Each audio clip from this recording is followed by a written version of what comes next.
In sales, there's one thing that a lot of people dread that more often than not, we're gonna have to be exposed to at some point in our career. Public speaking. There's a syndrome called glossophobia. It's the fear of public speaking. And believe it or not, 75% of the world is stricken with this illness, which is exciting because you as a salesperson going out and talking to complete strangers more often than not are in that top 25th percentile. Good job. But understanding public speaking, whether it means, we're doing a seminar sale, or if we're, building teams and educating our team on something in a leadership role, there's going to have to be a skill set that you have, a foundation set, so that you can make sure that you're not having people snooze off in your meetings and that you're delivering your messages. Well, there's actually 4 easy steps to master public speaking.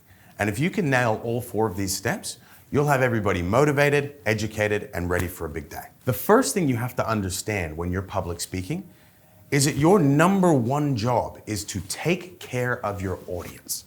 If you're taking care of your audience, it means that you're looking for what they need. The same as when you're selling.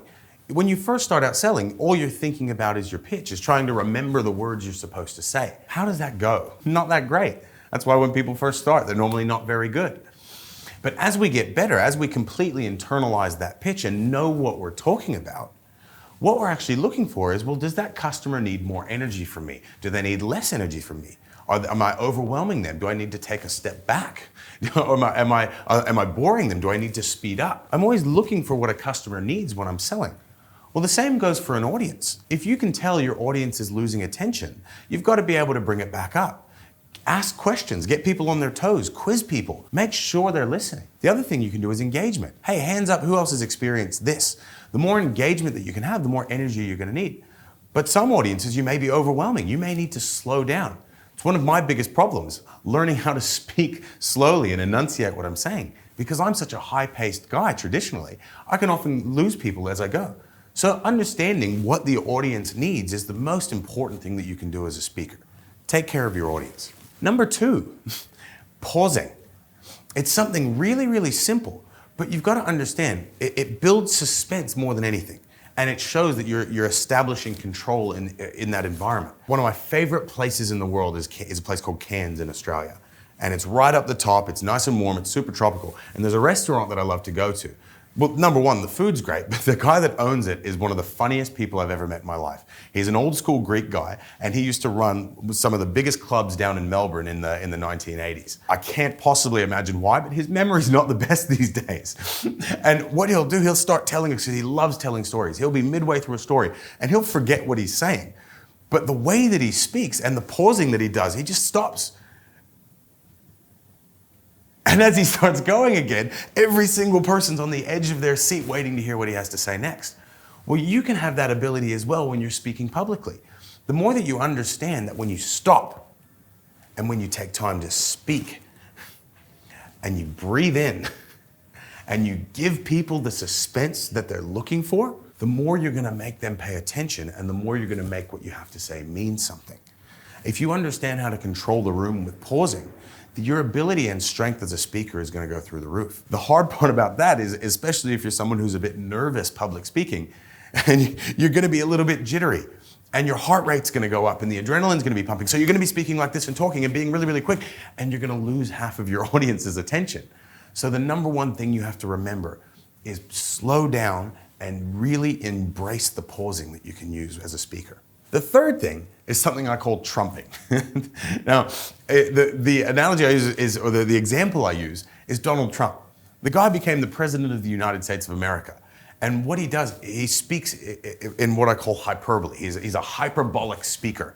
Everything he says is exaggerated. It's gonna be huge, it's gonna be massive. And watch what he does with his hands. There's a really funny video on YouTube called A Life Accordion to Trump. And that someone superimposed an accordion in between his hands. And as he speaks, it goes, wah, wah, wah, wah, wah. And the whole time he speaks, it's going. That's what you have to do as a speaker. If you're trying to make someone excited about something, you want them to be excited about learning, you've got to master the body language. And it's actually very easy. You do exactly what he does. You pretend there's an accordion in your hands and you just move. Palms facing upwards, moving, generating motion. Motion generates emotion. So the more that you can not just be standing and speaking like this, the more that you can be flowy and congruent with the impact that you're trying to have, the more of an impact what you're saying is going to have on your audience. It's useful. Now, the final one is really more of a teaching concept. You have to understand, there's a really good quote by George Carlin. He's a late stand-up comedian, a really, really clever guy. And he says, think about how dumb the average person is. Now realize that 50% of the world is dumber than that. If that doesn't tell a story about modern society today, I don't know what does. But you've got to understand, when somebody's learning something, when you're really learning something, if you're experiencing something for the first time, your brain can barely even start to connect those neurons, can barely even form those electrical impulses that create memories and thoughts. It takes, on average, between 5 to 12 experiences, on average about 7, of learning something before you actually retain it. It's crazy, right? And it's definitely the bane of my existence, because the amount of times I've had to reteach things to my staff, it's a nightmare. But it's part of the game. But there's one really, really easy hack to make sure people remember something the first time, every time. Your brain works in what's called synapses, basically these trails. And the more you walk on these trails, the easier they get to walk. And eventually you could probably ride a bike down them, because you've forged that path. Your brain works the same way. The more repetitions it gets of something, the stronger that synapse becomes. But rather than trying to form a new synapse with a lesson that you're learning, you can just hitch a ride on an existing one. The way you do that is with metaphors or stories. Metaphors and stories are so powerful because you're explaining a brand new concept to somebody in a format that they already know. It's something they already know. So when you're talking about, let's say I'm talking about the law of averages, talking about how, look, if you get more sales or more pitches, you're going to then get a more congruent conversion rate, and that's going to make more sales. Well, that's a very difficult concept for someone to understand. But the beauty of it is if I say something like, hey, well, look, when you flip a coin, if you're looking for heads, what's your law of averages on a coin flip? Well, it's 1 and 2. It's 50%. Cool. Does that mean you're going to get heads every second throw? No, I'm not going to get heads every second throw. So if I'm looking for heads, I might get tails 3 times in a row. But the more times I flip, if I get to 10, it might be 7 and 3. If I get to 20, it might be 13 and 7. But if I get to 50, it's probably going to be 50-50. If I get to 100, it's more than likely the law of averages is going to play out. Now, what I've done is I've explained that in a metaphor. But what that's actually done neurochemically, which is a little bit fancy, a little bit scientific, I know, it's just attached those neurons to an existing synapse. So it's put them straight on a highway. You're going to remember that every time. So the more that you can undercomplicate, the better. A lot of speakers, especially salespeople, we love knowing everything there is to know. But when you're explaining something to somebody, the more you overcomplicate it, the more you're giving them to remember, the less they're going to remember.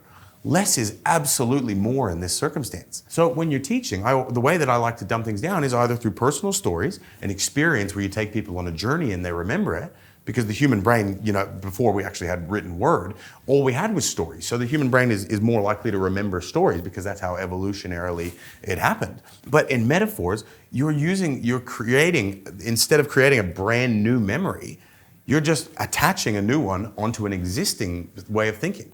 And that's a much easier way to teach. So look, if you're trying to become a great public speaker, just remember the 4 maxims that you have to employ. Number 1, take care of your audience. Number 2, pausing. Number 3, it's all about body language, trumping. Play your accordion all day long. And number 4, use metaphors and stories to undercomplicate the message that you're trying to get across. If you can master all of these 4 steps, you'll master public speaking, and any challenge you'll take on, you'll be able to destroy. Happy hunting, guys.